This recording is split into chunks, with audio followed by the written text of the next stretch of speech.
In the wake of Mark Twain, I've reached the country which intoxicated him more than any other, India.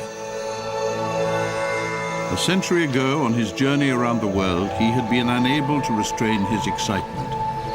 A bewitching place, a bewildering place, an enchanting place, he wrote. Today, he would see how little has changed beneath the surface. Indians still know their place. They are born into a caste, and this determines who they may or may not marry. Such certainty intrigues me, since my life has been a growing number of uncertainties. Is it India's endless acceptance of the inevitable which makes it seem so timeless? Where better to begin my journey than tea in the Himalayas with a god?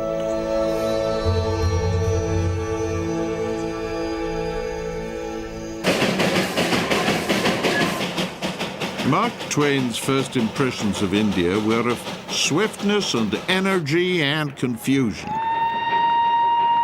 That was before he caught the train to Darjeeling. Once a posh Victorian resort, Darjeeling, meaning the place of the thunderbolt, sits 7,000 chilly feet above sea level.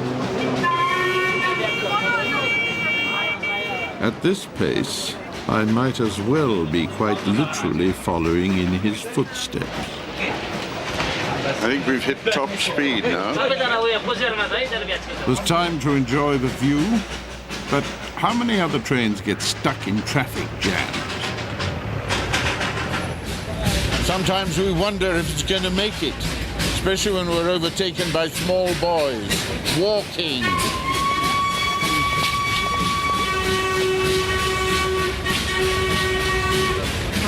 God, here's a bus. Come on, beat them to it. From the bottom, this is a 9-hour trip.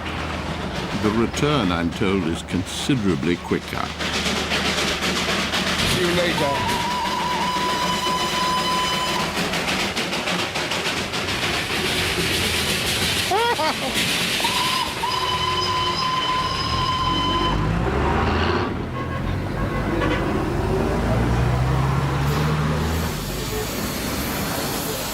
Like any other ancient thing on a long journey, there are frequent stops to take on water, with enough time for passengers to do the contrary. Competition's over. All right, you've won. Darjeeling was glamorous once. When Twain came, a magnet for colonial socialites, high flyers, tea barons, adventurers. Today, apart from unreliable trains, what trace remains of those times? How quickly has Darjeeling reclaimed itself from its British overlords? Fragments remain, misspelled echoes like Windermere Hotel, irrelevant, touching, a little sad. Here still are cucumber sandwiches, tiffin, and gentleman's relish. That's wonderful. Thank you. The British always knew how to have fun. Hot water bottles on request. And on the piano, the industrious Miss Cannaday.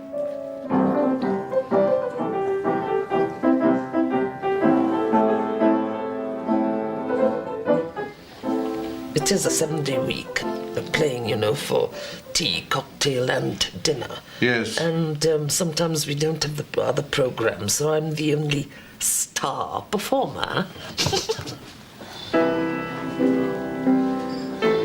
But then again, it's not a concert hall. It's not Carnegie Hall or Wigmore Hall. It's just to create the ambience in a hotel.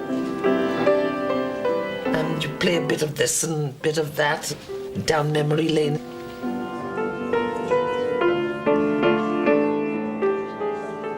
Guests here are allowed to sing along only at Christmas. And time is so frozen, I half expect Mark Twain to join me in the gloom. Oh, I love that. I won't even look at what you're doing. Yes, whatever you like. Miss Kennedy's playing slumbers on, and already I feel detached from the bewitching and enchanting color of Twain's India.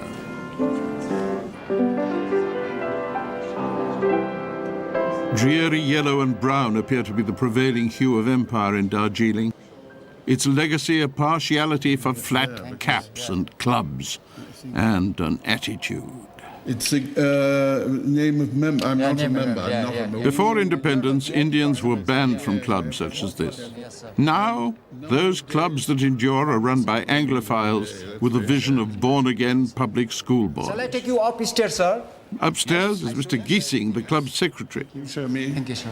To become a permanent member of the club, you should have a good personality, not the one who just have a small shop down there, wants to become a member of the club. You won't entertain that. He should be educated, with a good family background.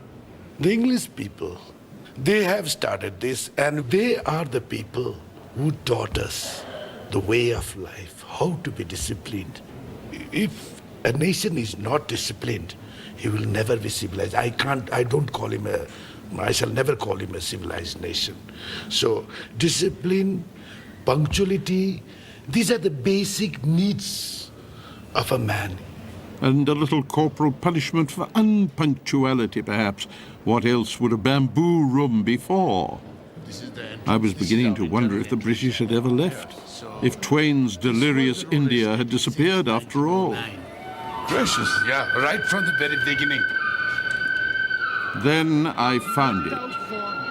The Gymkhana Club skating rink is today Darjeeling's top venue for marriages.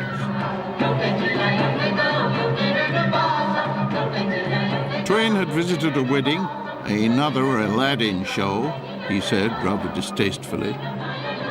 But each individual's sense of identity is inextricably bound up with their duty to what family and society expect. What ties Twain's India to mine is that these deep social rules have hardly changed at all. So symbolical that marriage should take place on a skating rink. But when does the actual ceremony begin? Is it very short? No, I mean, in fact, the boy was already with the girl. Oh, I see. A week back. Okay. Well. It's a elopement marriage. Absolutely. Love marriage. Yes.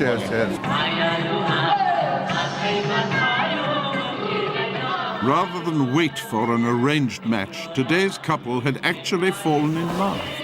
A lapse local culture deals with sensibly by calling it an elopement marriage. Still, they get their reward, an unromantic reception in a virtual aircraft hangar.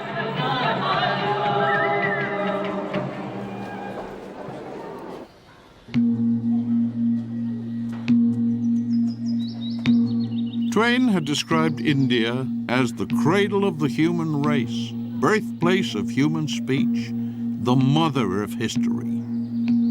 Where else could one pray within earshot of the gods? Twain actually met a god and was favorably impressed. I wondered if I would be. Only a snowball's throw away from Tibet, Darjeeling is the home to many refugees from Chinese aggression.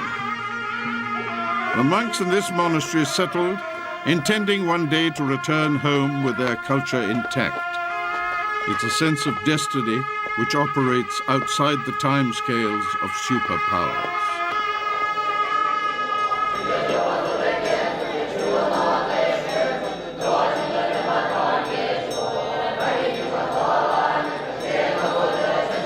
Each Tibetan Buddhist order has its link to the Dalai Lama. Presiding over this one is the Rinpoche. 800 years old, he is this monastery's endlessly reincarnating spiritual leader. In his current manifestation, he's just 11. Found in poverty, age 2, and brought here for the rest of his life. When the Rinpoche dies, he will leave subliminal instructions in people's dreams, to help them locate the whereabouts of his next birthplace. For all his disciples, it's a restful and celibate lifestyle. It's a world of patience, inevitability, and relentless smiles.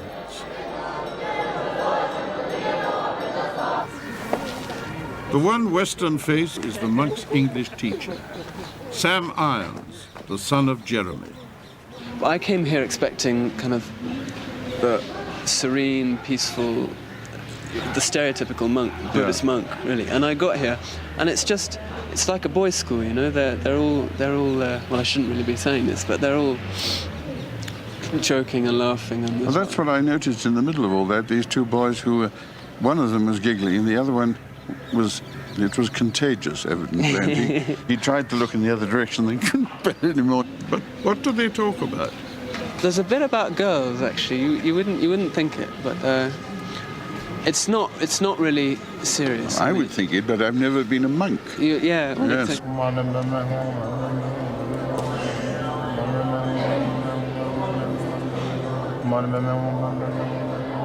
Now it's the Mani Puja, which means there are 5 pujas a day during this month, and normally there are only 2 pujas a day, and they have to chant it 100 million times during this month or so. 100 million times? Yeah, I mean, each monk will do, I don't know, 1,800,000, and they add it together. But who does the accountancy here? The discipline master, Sering Punzok, the one who you were sitting next to.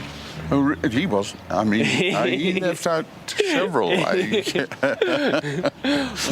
So that's why they're in there so much at the moment. Oh, I see. 100 million? Yeah. They were going to have to do 200 million, but it was cancelled.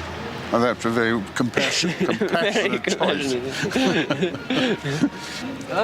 Sam's most important student is the Rinpoche himself. Even a foreign god should be able to speak English these days. For me, this is a lifetime first. I'm taken upstairs to his secluded chambers for a rare audience with a little boy whose fate was marked out at birth. Well, this is a great honor. First, the ritual passing of a white silk scarf. Thank you for allowing me to come up here. Little gods, I quickly noticed, seem to have friends in high places, and toys are us. What are all these things? That's an elephant. Yes. Yes? Yes. There's another elephant. Yes. It makes 2 elephants. That's your telephone? Yes. Can you telephone on it? Just a toy telephone, yes. This is what we've been doing for the last few months. It's reassuring to find an 800-year-old so normal. Would you like to see? Oh, I can't remember. Okay. What's your favourite car? Tell me your favourite car. Mercedes. Mercedes, your favourite car. What's your favourite thing of this car? I like this wheel best. Good. Where's the brake light? In front or at the back? Back. Splendid. He'd never own a car. Better give him one for his album, I thought. There's another Mercedes. Yeah. Like a royal prince, his destiny has surely been laid down. His life to be spent in a culture where continuity is all.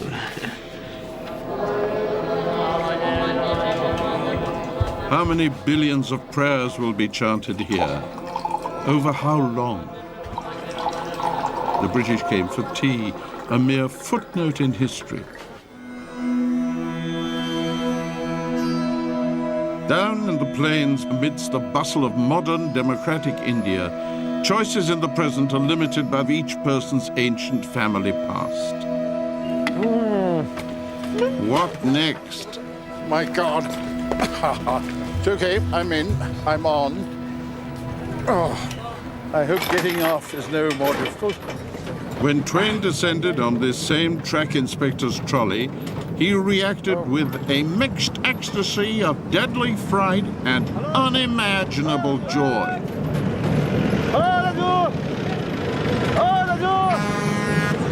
This is like a Harold Lloyd movie.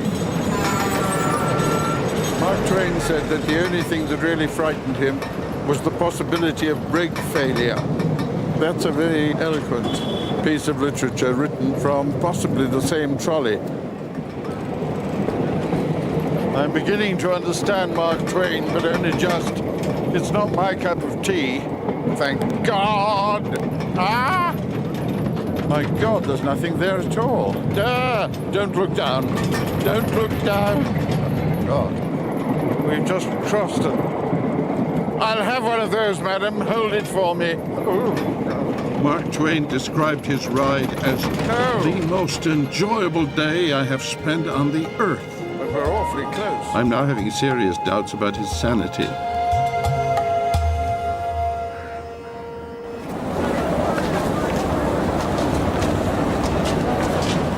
Indian railway stations charmed Mark Twain. Their shifting splendors beguiled him. The monster crowd of bejeweled natives. After Darjeeling, however, my expectations were low.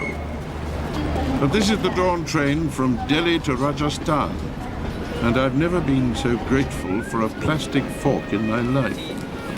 Oh, thank you. Thanks very much.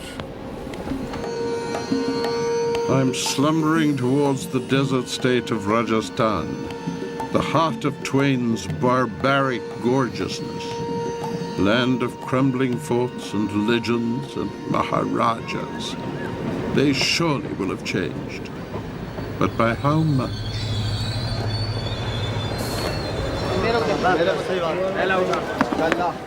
Before I meet my maharaja, there's a small matter of my luggage.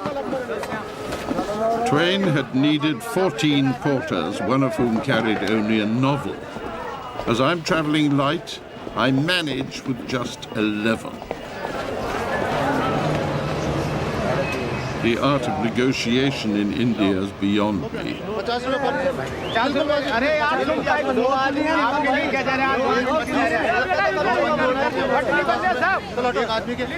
Leaving my flunky to haggle with the porters, I escape for tea with the prince.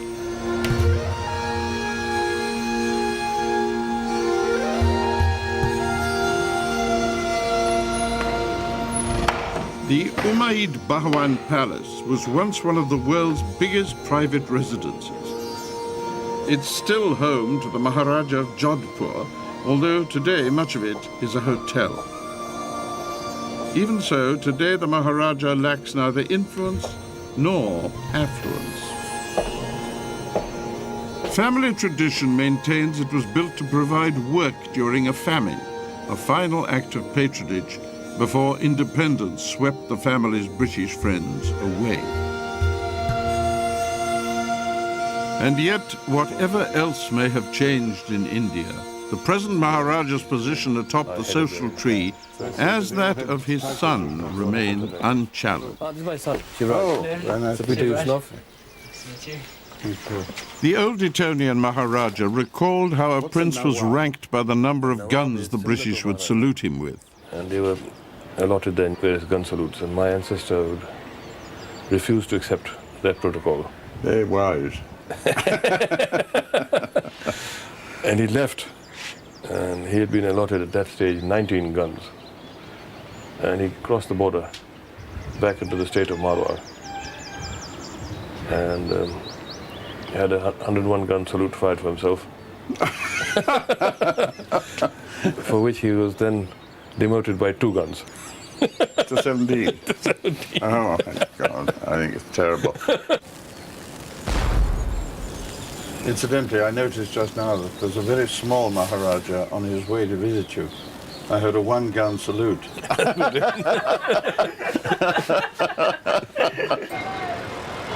Across town, the Maharaja's second home, the ancient fort of Jodhpur. The young prince who will inherit all this may chuckle gleamingly at jokes about status, but he'll be married by arrangement to a girl of his own high caste. There are few illusions here about crossing social divides.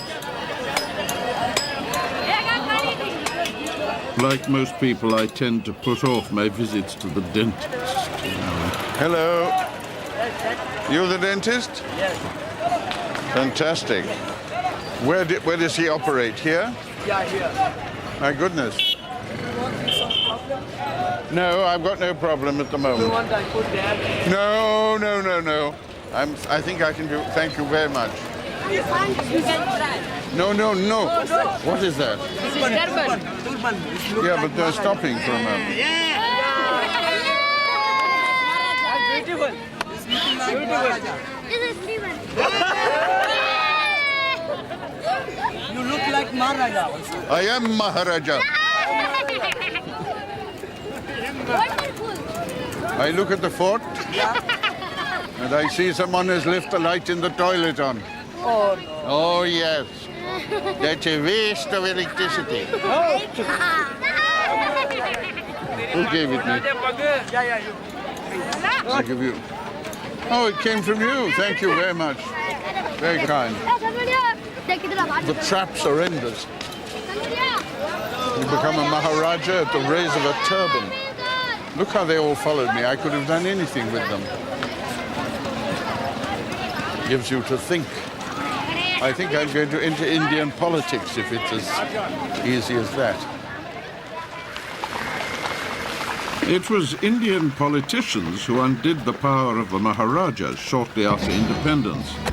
And yet, aspects of aristocratic power, much as in Britain, Thank you very much endure. indeed. I've been invited to hand out the prizes at Mayo College, an exclusive boys' school founded for the sons of princes, but now needing to draw on the offspring of India's business elite. Its chairman is none other than my new friend, the Maharaja of Jodhpur, to whom Mayo's pupils clearly know how to defer in the ancient way. In an entertaining twist of cultures, the British Barmy Maharajas adopted a public school house system, marked with something very Indian. Each house would have its own particular coloured turban. To my immense discomfort, it was suggested I might ally myself with the orange house for the ceremony. Would you like to have the safa tied? I think it's a waste of time because... No, it will just take 5 minutes. 5 minutes? Not less than 5 minutes. I don't know that I can... Oh, all right. Oh, just try it. 1 minute चला छोड़ के इनके बांध दीजिए. You're tying a Jaipur house safa. Yes, sir. You got to hold this with one I've hand. got to hold this. Yeah. I washed my hair this morning, so it may be quite rebellious.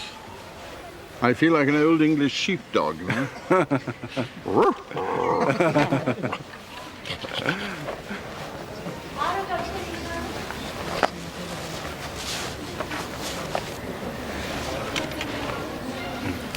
This goes on.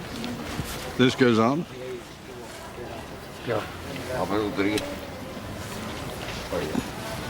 There you are. What do you think? Well, you must keep it on today. No, I think I ought not to wear this for the ceremony. I feel really as if I'm mocking it, which I'm not. No, not at all. You'll find even His Highness Gut Singh wearing a safa today. Yes, but that's different. What do you expect me to do? What would the tactful thing be? I'm asking myself. We're no longer here, you say. We're visitors, and they'll do our best to make us feel at home. I talked to the Colonel about this. He suggested I should take half of it off. But then, of course, the whole thing disintegrates. At least I was not the only one with turban trouble. Children here see their future success in a world which speaks English. But aren't their own traditions so much richer? Daisy, Daisy. That's for me? The Maharaja went to Eton at Oxford, not Mayo, and he took his throne aged 4, part of an Indian elite whose roots go deeper even than Eton. I wasn't pulling your leg about the peacock throne. I thought this you should be sitting here. Black Beauty, Treasure Island. Even the prizes reflect a confused affection for an alien imperial past. And how much more exotic the princely titles Twain adored. The Nizam of Hyderabad, the Nabob of Jabalpur, the Ahund of Swats. How good they taste in the mouth, said Twain. Are any of their sons winners today? Very well.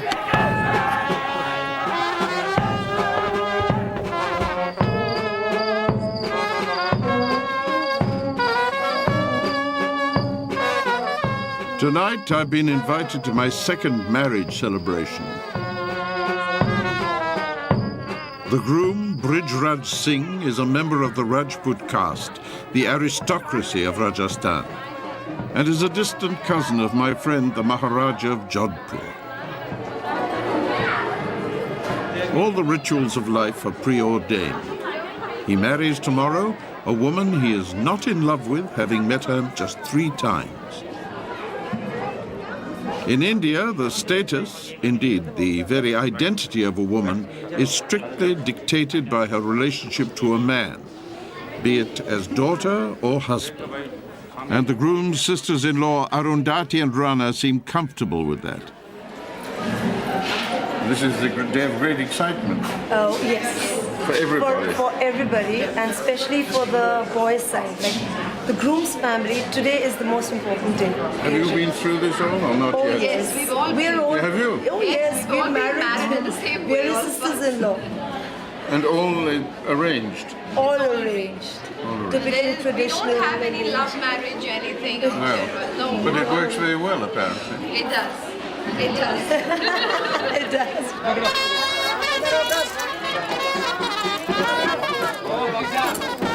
The customs of India, wrote Twain, confront you with riddles at every turn. In Western eyes, one tradition is more troubling than most.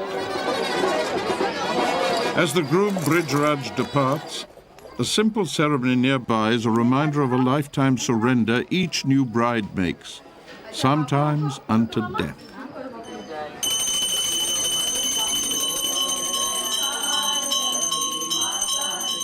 His sister-in-law, Arundhati, is proudly remembering the suicide of her grandmother. It's very rare, but widows still occasionally leap onto the funeral pyres of their husbands. Attempts to outlaw sati, as it's called, have never quite driven it away. The law seemingly impotent in the face of ancient tradition, one which Arundhati and her husband still admire. She committed sati on 18th October 1954. My goodness. My grandmother. It's very voluntary. She wanted to do it. She loved her husband a lot and she wanted to go with him. I mean, she was a Rajput lady. And, she'd rather give herself up, than to, live without her husband. Would you expect her to do that for you? Would you? I don't know. I don't think so. If you die before your wife, what would you hope your wife to do or to be? Now that's a touchy question. Well, I don't know. It depends when I die. If I died young, it's her choice. But if we were old and I'd die, I suppose we should carry on. But the society here is such that they won't let her carry on. It's always been like that, and I think it'll always be so in Rajasthan. I think we prefer it this way. Say in case if something happens to him, I would never want to marry. Never. I'd look after the kids or whatever, but never look at any other man except my husband. I'd like it to be that way. Because for us, our husband is our God.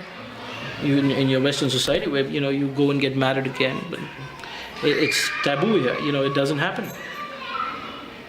There are a few cases right now. We have some cases in the cities, so people are changing, times are changing. But in the olden days, it was, you'd rather be dead. For all that, in Rajasthan today, support for sati is said to be growing. I must move on. With death and sex, my unrelenting travel companions.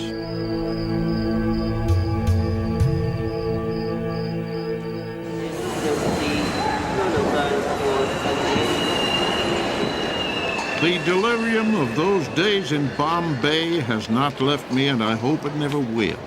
So wrote Mark Twain after he'd got home. Bombay, he said, was a vast city, 1 million strong.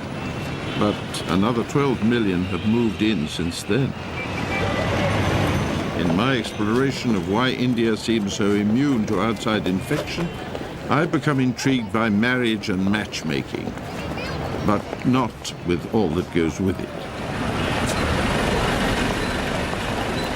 It's taking me now to the Times of India's matrimonial ads department. Marriage, surely, is the moment when individuals must face up to who they are and hear what their caste and creed have prescribed or arranged for them. What are you looking out for, bride or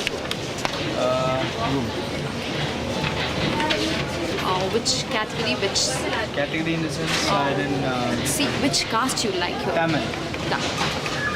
Unlike the West, the Lonely Hearts industry here generates no smutty innuendo. It's respectable, and it's usually your family which places the ad. I'm only here on behalf of a distant relative. Mr. Anand, whose name means love in Hindi, is in charge. The hits that we are getting. He explains that each day brings 18,000 responses by internet alone.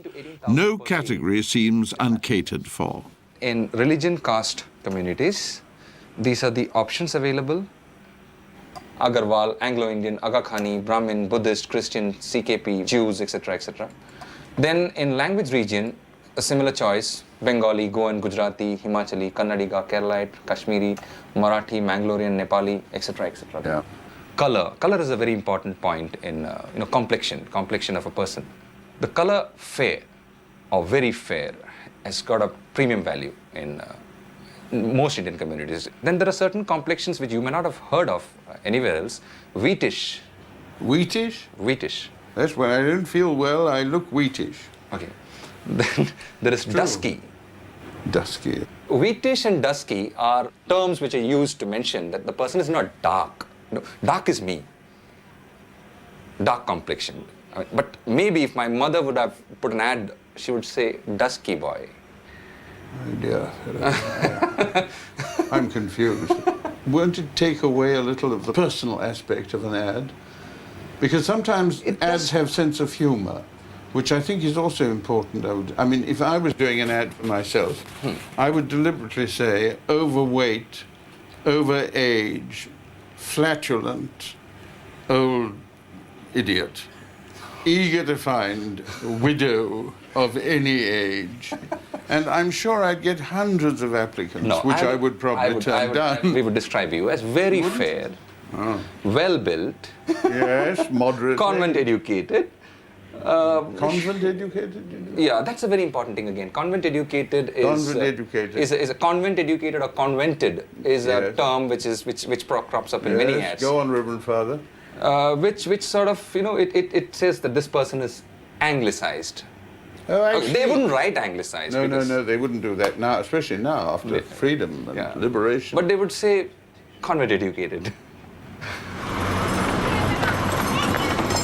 Others less fortunate must find their partners where they can.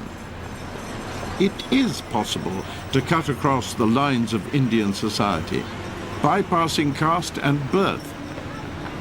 I'm in search of the intriguing Kavit Kirpalani, or KK, a very different kind of marriage broker who caters to the chronic and the desperate. Marriage for widowers, divorcees, orphans, handicapped, blind, white patches, mentally retarded, AIDS, any defects welcome. We have to go to Kavit Kirpalani, the matchmaker. Cripps Stationery, which is next to the Royal Chemist, which is next to the Dongri Fish Market, and in any case, all that is close to Ketayun Mansion, which in itself is somewhere in the Shihahi Raje Marg. Do you know where we're going? I've arrived, and KK, stationer and self-proclaimed marriage messiah to his extraordinary clients, is ready with rare pearls of wisdom, but busy. Thank you very much. Same to you. Have a seat. Thank you. Hello, good morning to you. This is KK Matrimonial Services. There are many rich people, they want only a homely girl with simple qualities. But it is also the opposite. There are many people who want a rich girl with any defects. We don't like to give proposals only on the basis of financial stability or qualification or education or business. Apart from this, for us, more important is the matching of the nature and how much they get along well with each other. So somewhere the nut has to be fitted to the bolt. So that fixing of the nut to the bolt is my work. Okay. Are you married? No, I am not. You're not. Are you going to advertise? There's always a tendency, a person who is running an ice cream shop, you rarely find him eating the ice cream. Yeah, that's absolutely true, of course. You always find him selling the ice cream. Yes, yes. Once in a while he eats ice cream. Yeah. I don't think this is ice cream. The day is going to bound very near when I will be eating the ice cream. That's what I was wondering. That's all I was asking. No problem. No problem. No problem. No problem. Apart from KK, everyone, it seems, is after a mate. Not always for entirely wholesome reasons. His next potential client wanted a wife, any wife, but only if she could provide him with a Bombay home. The main problem is about living in a Bombay. I want that only. Not her money and not her father and mother and this and that and car and bungalow. I don't want this. Then you want what your friend says, you want financial backing. Financial backing in what purpose? Means about a living. I want to settle in a Bombay. No, but that is all right. But you have to clear your... Tell me, do you want an accommodation arrangement to be done? Yeah. It is clear that you want a girl, which girl or woman, it doesn't matter. But she has her own flat. You have to become a puppet in their hands.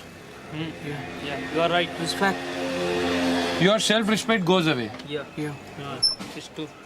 They may not treat you as a husband because they know that you are living in their own flat. So their obligation is there over you. Yeah. So maybe in the future your pride and ego may get hurt in the future. What he said that you have to go for a wife.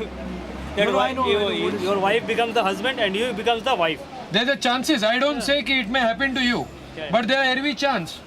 They may even ask you to perform some outrageous sexual acts, which may be beyond your abilities. You have to be manipulative. You should know how to keep all the parties satisfied. Mother-in-law, father-in-law, son, brothers and all. Only then you can ride the horse. Yeah, otherwise you will not be able to do anything. Yeah, you're right. Absolutely right. In your way, you're absolutely right. So you know, now I have told you everything. It depends. Now you think whether you are interested to hand over the responsibility of completing your work to me or not. Yeah, I'm ready. Twain would surely not have been shocked by talk of sex. Did he not write, "Be good and you'll be lonely"? A century ago, the lingam, or unsubtle symbol of fertility, was on view everywhere. It is garlanded with flowers, it suffers no neglect, he said. In India, any shame in the pleasure of sex is relatively recent, a Victorian prudery which the sexologist Prakash Kothari is determined to sweep away. So if a man gets erection morning, afternoon, evening, bedtime, or after seeing a film, but not at the time of sexual intercourse, the problem is situational and not constitutional. What I want to tell you is that masturbation, there is no other activity which has been so roundly condemned, so frequently discussed and yet so universally practiced. Masturbation is beneficial and not harmful. Why? Dr. Kothari has made a study of sex education in India over the centuries. Depicting a lesbian love. But they seem to be of the same... These are also the same age, you are right. The same different persuasions, but the same... Yeah. thing. There are different varieties of, you see, Varieties, the spice of... Varieties of... What's that? Look at this ivory things. What is it? Ivory, penises of different varieties. So This is the non-circumcised one, this is the circumcised one, and partly circumcised. And this is how people used to educate them. This is about 250 years old. And I can also imagine even Indian gynecologists playing chess with these. Yes, yes, I have got the entire set with me. There we are. This particular education is not a new thing. It was imparted even in the 4th or 5th century. Kama Sutra was written at the end of 4th century.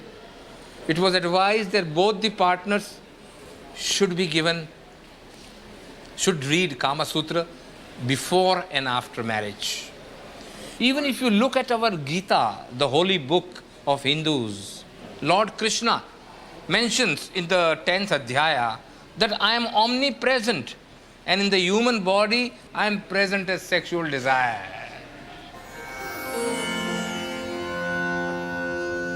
I'd had my fill of sex aids, an earful, so to speak. Some spiritual nourishment was required. Had I found it here, perhaps, at 5:30 in the morning?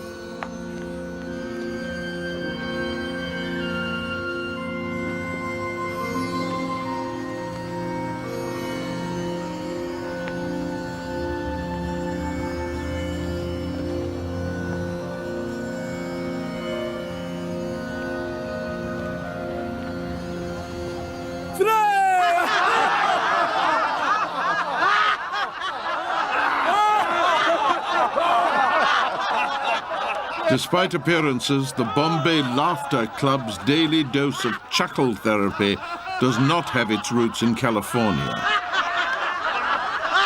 These amiably mad people trace the roots of laughter yoga back to the ancient Hindu texts. They told me that laughter like this reduces tension by releasing 2 chemicals into the body.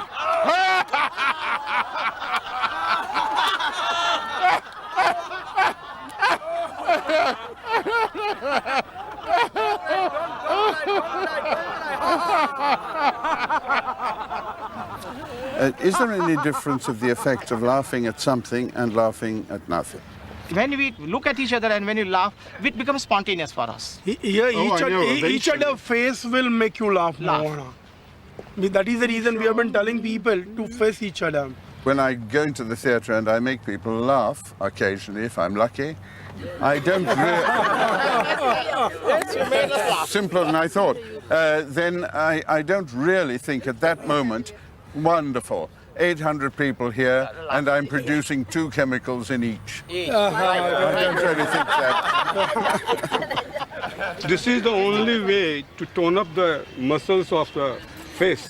Oh, I see. Ha, he, ha, he, ha, he. How many of you are dentists?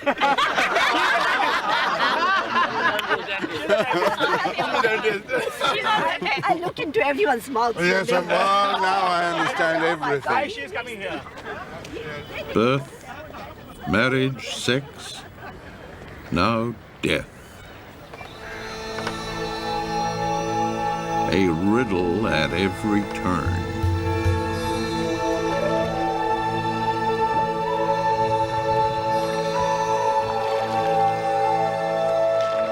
I have come finally to Varanasi, or Benares, older than tradition, history, and legend, said Twain.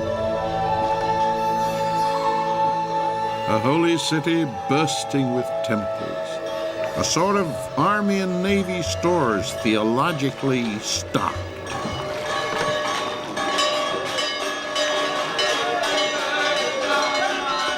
To die on the banks of the Ganges ensures instant enlightenment. I was as close to Mark Twain as I ever had been. 1895, Mark Twain visited him. Now we In are. Benares a century ago, Twain had met a living God. Today, Raman Shankar worships at that same deity's shrine. This God, called Bhaskarananda had heard a great deal about Chicago, said Twain. Today, I can only meet this effigy's pale wooden eyes. I feel in my past life, I was one of his disciples. I feel myself. I don't know exactly, there is no... There's no proof. Yeah, there is no proof. No, just but I feel this is my belief. Sure, sure. Now I'll request you to concentrate. You may find some feeling.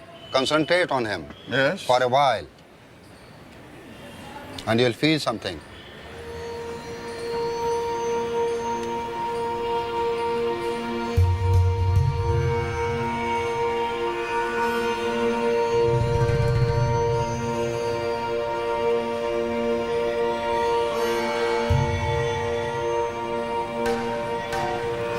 I believe I've seen most of the greater and lesser wonders of the world, but I do not remember that any of them interested me so overwhelmingly as did that pair of gods.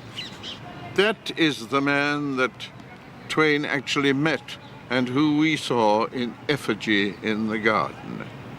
And it's quite uncanny to think that this man, this guru, is still having the effect on a present generation that he had on Mark Twain. I only remember that I had to take my shoes off out of veneration, and my socks are in the laundry at this moment. Apart from that, I stared and stared, and was not exactly touched by grace, but admired the quality of the sculpture. But if you stare long enough and hard enough, and don't eat, and don't drink, I have a strange feeling that just before you die, you can really believe in anything they ask you to. In Benares today, there are no gods I know of, only a wise man, the venerated Guriji, with his own explanation for the apparent timelessness of India. India was invaded by so many people, so many tribes, so many countries a number of times. And they all tried to destroy it. They all tried to turn it to their likings. The entire world has been our enemy. They invaded, they plundered, they killed, they looted us.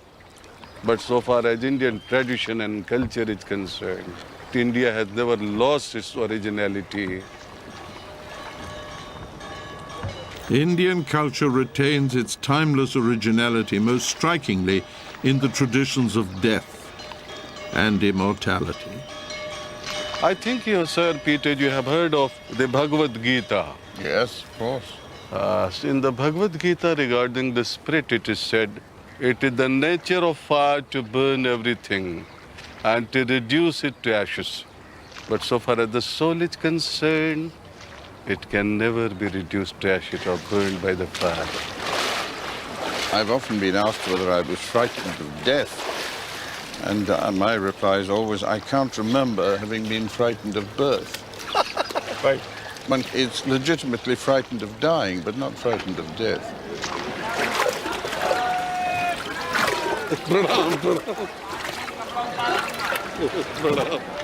This is where I take my bath. They are all welcoming me. Welcoming me. You don't want to stop and take a bath now? No, no, no. Sure. I'm bathing with you. In your love, in your affection. But finally, what is timelessness?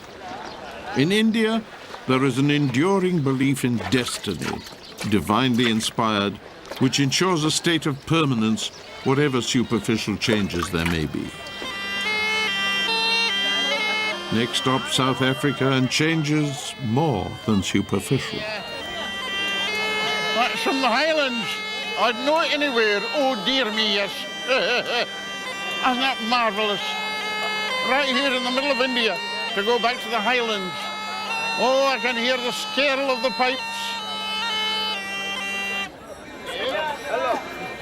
Very good. I haven't room in my luggage for all that. Smaller, after all we've been talking about this morning.